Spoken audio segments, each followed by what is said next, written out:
So welcome to another episode of Clarity TV. And today I have a great, exciting interview coming up with Heather. And let me just tell you a little bit about Heather before I have her jump into the conversation. But Heather Ann Havenwood, she teaches coaches, experts, and service providers current online marketing and sales strategies to close not just any client, but the right client, anytime that you want. She is regarded as a top authority on digital marketing, sales coaching, and online publishing business strategies. Heather has been named top 50 must-follow women entrepreneurs by Huffington Post. She's also been named Chief Sexy Boss, right? From her Amazon bestseller book, Sexy Boss, How Female Entrepreneurs Are Changing the Rule Book, and Beating the Big Boys, and others. Some people, I guess, call you the wizard behind the curtain. So welcome, Heather. Thank you so much for taking time to be in this episode of Clarity TV. Yes, thank you. Clarity TV. I love it because it's all about clarity. That's really a key piece. That's it. I mean, without clarity, we cannot take a step. So let me ask you, tell me about a project, experience, or an accomplishment that you consider to be one of the most significant in your life. Most significant in my life. Wow. Okay. Well, let's see. I love that this is not rehearsed because we feel here. That's a question I don't usually get. And I feel like it's sort of a cliche too. Like I'm like, I'm supposed to say like birthing my child, but I don't have kids. I'm like, creating 3 businesses and still surviving. I mean, really, that's what I'm proud of, right? So some people have kids and husbands and like that. Like my thing is building businesses and creating things and structures. And I've built businesses. I failed at businesses. I've created businesses. Like I'm really kind of in a weird way, even though I've failed a lot and created a lot. I'm proud of that, so there's a lot of, being able to survive and get back up. I was watching Lady Gaga take her Emmy or was it Oscar. Yeah, I was literally like tearing up because I love what she was saying. She was like, it's not about winning. It's about not giving the hell up when you're sitting with eating dirt. And I'm like, girlfriends, I have eaten more dirt than you have no idea. And I think that the fact that I'm still here and I'm still willing to eat dirt is profound. And I know that sounds cliche, but it's just true. And I think it's critical, especially in the work that we do. Some people see us as the successful, the ones that are making it. It's like every morning you wake up and you start over, and I love that failing is about not getting back up. And if you're still showing up for an interview, you're still playing sister. So welcome. You're welcome. Thank you. Let me ask you something. What has always been with you? A common denominator, behavior, belief, or maybe resource that is always there? Okay, this is great. So, sort of Strengths Finders test, you may have heard of that. Yes.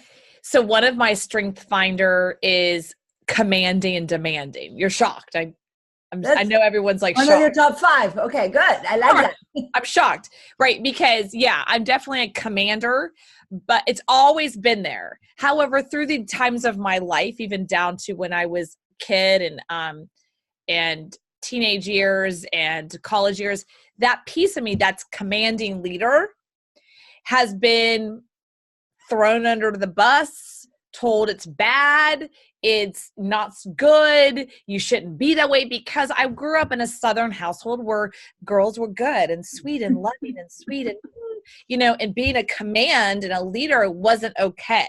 I literally grew up in a college where they had this thing called MRS degree. Where like they went to college to find a guy, so that's, I was told your job is to like have a husband and have babies. That's your job. You're just going to college to get one, so my point is the piece that I now really lean on, that commanding and leadership piece within myself, is actually my strength, but it's the one thing that I was demonized for years, but I've always had it. I'm just now allowing myself to step into it. I love that because it comes a time in our lives when we've eaten enough dirt and we have a capacity to like look back and see, okay, what is that has stayed with me all along, even though sometimes I kind of shy away from it, and I love that you recognize that is this hungry, internal, driven side of you, this leader, right? And it's okay to have it. It's up. It's not only like, okay. If anyone's listening, I'm like, I'm giving you full permission, woman, to have that. To take on the world. And it's okay. Yeah. It's okay to have drive and ambition. I literally this morning, I was finishing a coaching call. I have a client. She's a consultant to really big companies. Her average contract is in the hundreds of thousands, right? And she said, what's wrong with me that I love going after the contracts, negotiating them and closing them? I would do that for free all day long over any other work. And I said, there's nothing wrong with you. You're wired to do that work and you should celebrate it. Mm-hmm. So was almost like, my next book is going to be called Unapologetically Fierce. Yeah. Because it's about stop asking for permission. And the fact that she even asked herself that question of, by the way, I understand it. Like something's wrong with me. Been there. The fact that she's asked that, and I have asked that, and probably people have on this, listening have asked this. The fact that she asked is just showing you that the social programming, men don't ask that. What's wrong with me that I want to go out and hunt? They don't like ask themselves that question. They're like, that's what I do. I think, this is going to be the tone of this conversation. And I'll give you a quick story that happened literally last weekend. So, and we've talked about it, that I have a fun job as a ski instructor, right? Yeah. I love that. And so last weekend I had a group of girls and they were between 12 and 13, which I never had. It was all like 3 or 4 girls. And one of them, she's learning to ski. She's just at the beginning stages of learning and she was falling, of course. And she was apologizing every time she fell. Said, I am so sorry. I'm so sorry. And finally I stopped and said, I want you to fall 100 times. But if you say one more sorry, I kick you out of your class. She's like, really? I said, yeah, fall 100 times, but don't ever apologize for your learning curve, ever. And it stayed with me. This was a few days ago that, yes, we are programming people, but especially girls, that the only acceptable behavior is perfection. It is. And I always tell. So thank you for sharing that story. It reminds me of when I was at a park one day. I live near a park, and there's a mom. She's got a baby, like in a stroller, and like a 2-year-old, because the kid's running around like crazy, right? Got his legs, and then a dog, and it's like madhouse, right? And she's trying to, where's the kid? And she's not hurting anybody. I'm just looking at her. I'm just kind of watching her and stuff like that. She's obviously managing what she can manage. And she's literally apologizing. I'm so sorry. I'm like, stop. Literally. I mean, seriously, girl, stop. What are you sorry for? You're dealing with an infant. We're just watching you be Wonder Woman. Right. I'm like, you're not hurting anybody. You're dealing. It's fine. Stop apologizing. Yeah. I mean, I can understand saying, excuse me, or, excuse me for my kid running into you. And it even wasn't. But even there, it's like, it's a kid. Yeah. You're managing it. It's not like you're not, like, you're over there not watching. So I found it interesting. Here's this woman and she's apologizing. I'm like, for what? Yeah. And so if we take this conversation into your work, how does it play out? So let me ask you this. What impact do you want to have in the world? And talk to me about the idea behind your work. And I suspect, this boss quality and this standing up and commanding is really a big part of your core, the backdrop, if you want, of your business. It really is. I mean, I think look, I have found, and you probably have heard this before, but when a woman turns 40, there's something that happens. There's like a filter that just goes away. Yeah, you went from like trying to, when you're like here's what I see. High school is like trying to fit in with the other girls, you know, and then in your 20s, you're trying to find your way and like you're trying to find a guy. And then maybe in your 30s, you're freaking out because you can't find a man or something like what, a partner. And then whatever that looks like for you. And then it's like you're trying to get a career or something like that. And then somewhere along the way of 40, there's a big effort that comes, right? There's a big like effort. Why? Yeah, like whatever you guys are doing, I don't care. I'm going this way. And I think that's what happened to me. And I had a huge breakup too. And prior to that we were going to get married. There was a whole that just like literally blew up. I was engaged and we were together and we had businesses and all this like trajectory that was happening. And that literally vanished in like a day. And it really took me out. And so when I woke up to like, okay, well, F it. You know what I mean? Kind of like, what do I really want? And really who I am is the boss. And even in that relationship, we were building businesses. I was running everything, even though I was truly running everything. You know what I mean by that? Literally everything. I was still being demonized. Well, you need to not be so bossy. I'm like, I am the boss. I own half the company. Well, you need to not be so, but they work for me. You know, and I was never demonizing people, but I would say, okay, and I was a very good trainer, but it was like, I was still being demonized even in my own company by my partner, which happened to be my fiance. And that's why this time I'm like, no more excuses, no more apologizing and being fierce. 80% of the small businesses in America today are owned by men and run by women, period. That's a fact. Really? Yes. And I want to flip that. How many times do you meet a person who's a small business is owned by a man, CEO owned by men, but who runs the ship? Yeah. Maybe the head manager who happens to be a woman, an employee at under 6 figures. Yes, exactly. 80% of the small businesses in America today are owned by men and run by women. Wow. And really strong CEO men tell me that. They're like, oh yeah, when I have my business, you know, my staff is women. Well, yeah, because they're like workhorses. Yeah. And so I'm out to change that. Like, I want women to be working for another woman. Yeah. Right. And the only way to do that, I think, is to empower women to help themselves, to be able to be unapologetically confident, fierce, loving, strong, whatever that word is for you, unapologetically woman. Whatever, maybe it's just being a mother. That's fine, but be unapologetic. Stop saying you're sorry unless you need it. Like I had to apologize to a girl today. I was like, I'm sorry, I screwed up. I know when I really screw up, I apologize. But just for walking in a store or just, you know, falling. When you're learning to ski, yeah. Like, so let me ask you this. How did you I know you've had a few businesses, different businesses. What called you to this work, today's work, which is mostly working with women? Yeah, you know, I would say the work I do now is influence marketing and then I work with women a lot because they're the ones that are trying to find their confidence in their voice. And when you find your voice, as you know this, you know, similar here, when you find your voice and you have clarity in that, your people will find you. Yep. I mean, you and I very much aligned in that. So I find that I'm a piece of that pie too, and helping men and women, but I find that women have a little bit more harder time finding their roar, as I call it. So what calls me to do it? I'm sure there's a huge piece of me from my ex, right? It was a very explosive ending, as well as my dad and my mom had a very explosive divorce when I was younger. Okay. And what I see is that relationships end. And in my experience, women many times are kind of like left without a bag, if you know what I mean.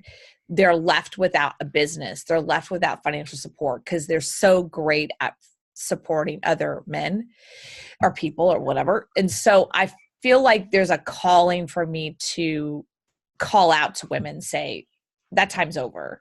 Yeah. Be in a relationship, love people, marry whomever, but make sure you are owning your own something, your own business, so that a relationship is a choice, not an obligation that you need to be able to fund yourself. Yeah. And it's almost like And there's a great TEDx talk on, I can't remember, I never remember the name, but it's about a woman who had multiple divorces, and she realizes that she failed to marry the person she must marry first, which was herself. And what I'm hearing is this: partner with yourself first before you go and partner with anybody else. Like whether it's a spouse, a life partner, or a business partner, are you partnering because of fear of you not being enough to pull this through, which a lot of women do, or are you partnering because 1 + 1 makes 2? So I love this. I'm going to tell you this fun story. It's kind of an odd story, but I'm in Vegas. True story. This is like about a couple months after the breakup. So I'm still, right. And I'm in Vegas of all places. So this is like classic Vegas. And I'm in this, this main hotel, and they have this kind of weird spot, and it says marrying yourself or something. I'm like, what? So I walk in, I'm like, what is this? She's like, and there's this woman, she's very woo-woo. She's like, hi, I'm here to really help people marry themselves. And I'm like, what? She's like, we're doing ceremonies and you can dress up. And I'm like, okay, what's the cost? She's like, it's free. We just want you to marry yourself. And I'm like, I'm in, right? So I'm like, she gives me all these costumes I can wear, and she makes me write my vows. And then I go up and like a Vegas, like, do you take yourself? Like, I'm not kidding. I'm literally like, I'm getting chills. I'm holding like this fake bouquet, and I'm wearing this really weird like outfit. And she's up there like, okay, and a blessing of me. And she has a whole ceremony. And she's like, you're now married to yourself, right?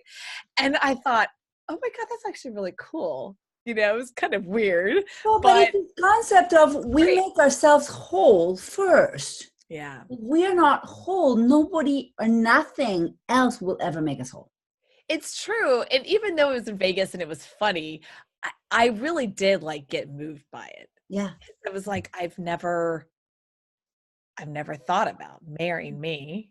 And literally I had to write down my vows to myself. Like I promise, and you should find those again and see if you're keeping your promises. They were, yeah. Thanks for that. Thanks, Coach.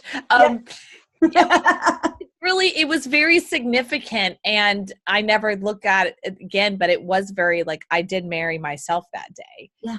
And now when I'm looking at life and partners or partnerships, I'm doing business partnerships, things like that. I always look at that different perspective now. I'm like, I know my value. What's your value you're bringing to the table? What can we build together that is more than I can do alone? What can we do together? What is the partnership in that? What's the team in that? Yeah. Because I have value, and it's taken me a long time, believe it or not, people listening going, you've done all these crazy things. It's taken me a long time to say I have value. I think if you see someone do a lot of things all the time, just recognize that they're searching. Yeah. I've been searching a long time. I've been trying to find my thing. Yes. And I have a lot of success, but I also have a lot of failure. Yeah. And I think part of that is it's okay to show my skinned knees and broken arms and failed relationships. And I mean, it's just honest. And I had an interview yesterday, Dolores, that the interview was going towards kids.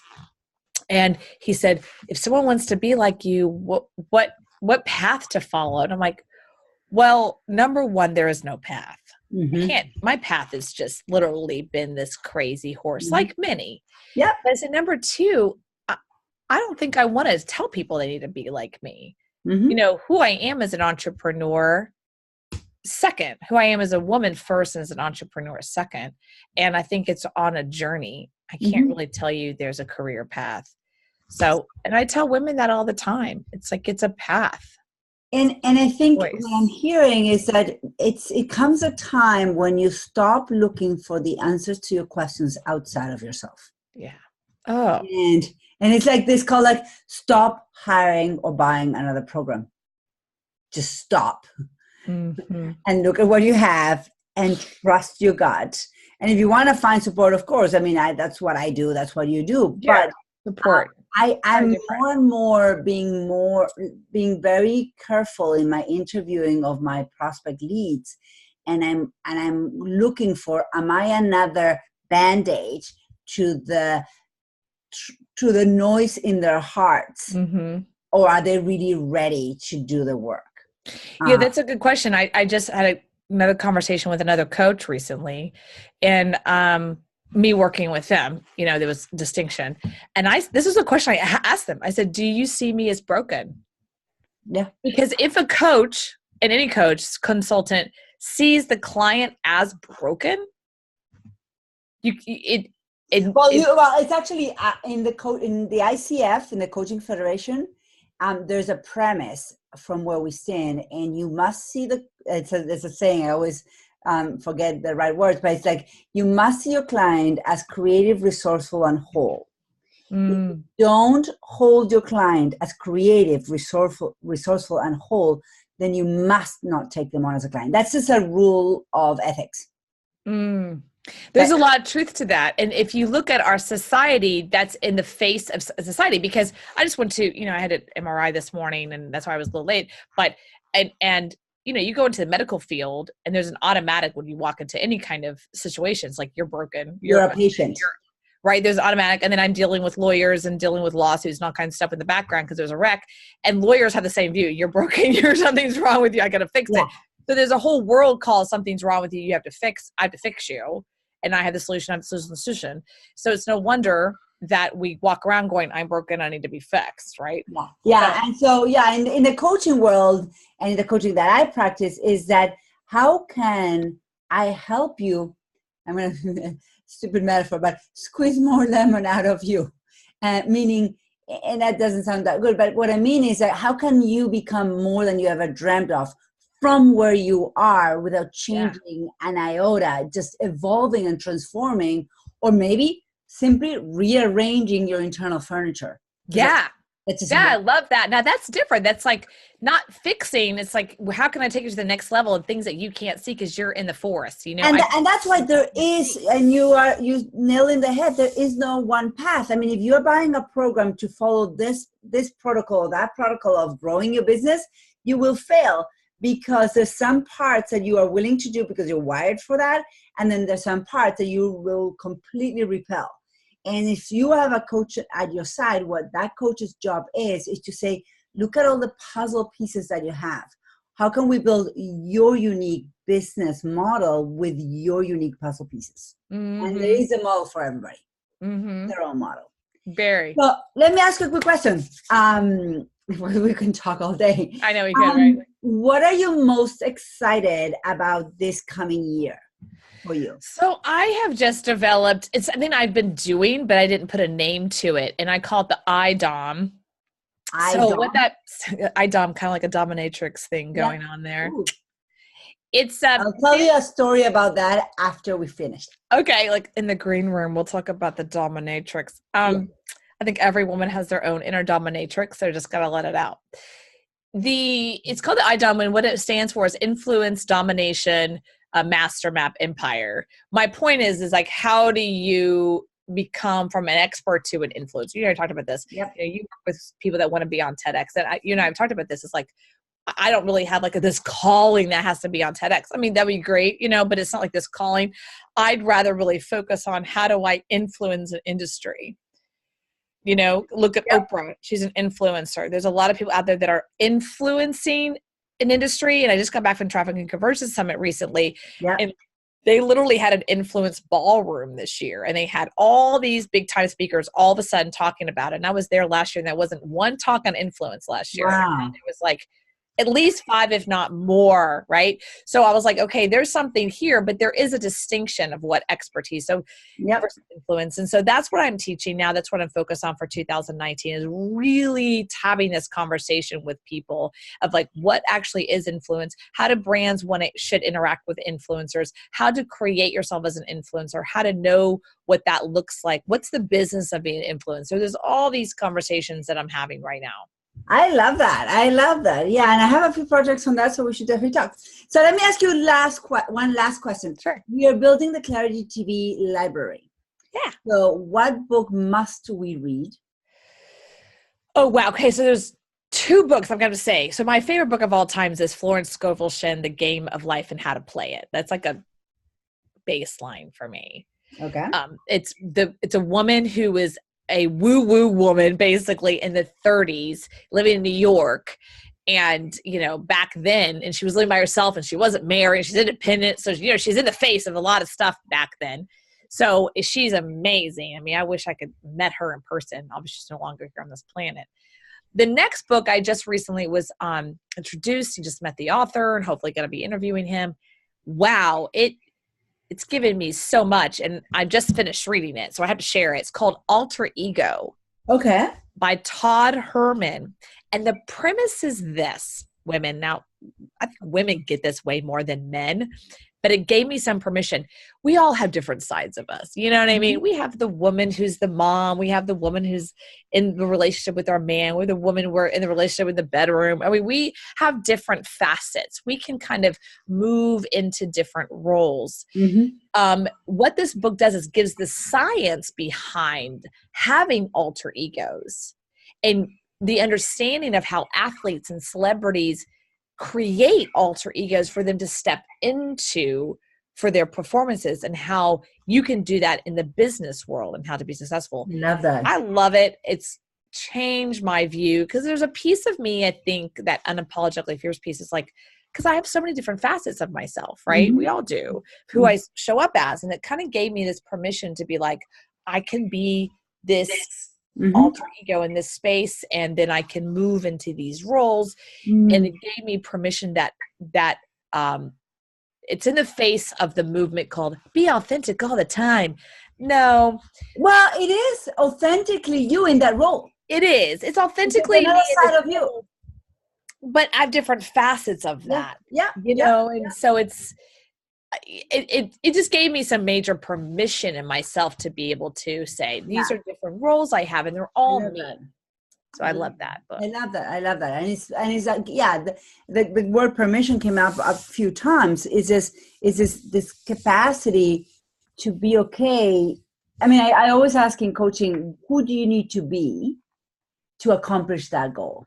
Yeah. I always ask that question. And the reason behind it is that we play different people we are made of different people inside of us. And so who do we need to invite out and play for that particular project, goal, or experience? I just think of that little girl, that 13-year-old girl that kept apologizing to you, and it's like, I'd love to talk to her and say, you have full permission to fail. Yeah. You have full permission to be a let's put you into Wonder Woman cape. What would Wonder Woman do right now? Like allowing yourself to tap into some alter ego versus our little self trying to figure out how to ski, because I remember skiing and falling on my butt, what I did? You know what I did? I made her the teacher. It put her in a new alter ego. So I actually made her ski with me for a little while because she was really in fear. So she actually skied holding on to my poles. We skied together at the front of the line. And I said, everybody, please follow what she's doing. See, that's it. That's exactly what you did. You put her in this alter ego and gave her this. Yeah. And then I let her go. I let her lead.